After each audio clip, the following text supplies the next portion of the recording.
Hi అండి. నేనైతే గార్డెనింగ్‌కి కంప్లీట్‌గా కొత్త. లాస్ట్ ఇయర్ ట్రై చేశాను గానీ, ఒక్క ప్లాంట్ గూడా రాలేదు. ఈ ఇయర్ గూడా ట్రై చేస్తున్నాను. నేనైతే చాలా బ్యాచెస్ సీడ్స్ అయితే వేశానండి.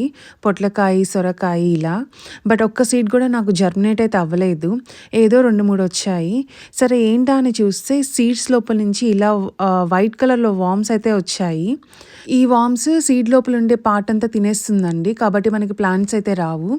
ఇవి దేనివల్ల వస్తాయంటే సీడ్‌ని సరిగ్గా ఎండబెట్టకపోవడం వల్ల, లేదా వాళ్ళు అమ్మేవాళ్ళు మనకి ప్రాపర్‌గా స్టోర్ చేయకపోయినా ఈ వార్మ్స్ అనేది వస్తుంది. ఇంకొకటి ఏంటంటే మనం సాయిల్ రిపీటెడ్‌గా యూజ్ చేయడం వల్ల కూడా ఇలా వార్మ్స్ అనేది ఫార్మ్ అవుతాయండి. సో దీన్నైతే మనం అవాయిడ్ చేయలేము. ఆల్రెడీ ఇలా వార్మ్స్ ఫార్మ్ అయితే ఆ సాయిల్‌ని అయితే మనం పడేయాలి.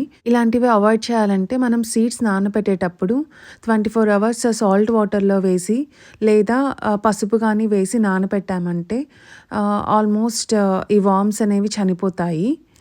అండ్ వన్స్ సీడ్స్ వేశాక మనం ఓవర్‌గా వాటర్ అనేది పోయకూడదండి.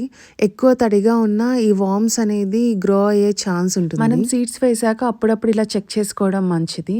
ఎందుకంటే ఇలాంటి వార్మ్స్ ఏమన్నా ఉంటే మనం త్వరగా ఆ బ్యాచ్ సీడ్స్ అనేది పడేసి కొత్త సీడ్స్ అనేది వేసుకోవచ్చు. దీనివల్ల టైం వేస్ట్ అవ్వకుండా ఉంటుంది. ఈ వీడియో మీకు యూస్ అయ్యి ఉంటే లైక్ చేయండి. Thank you.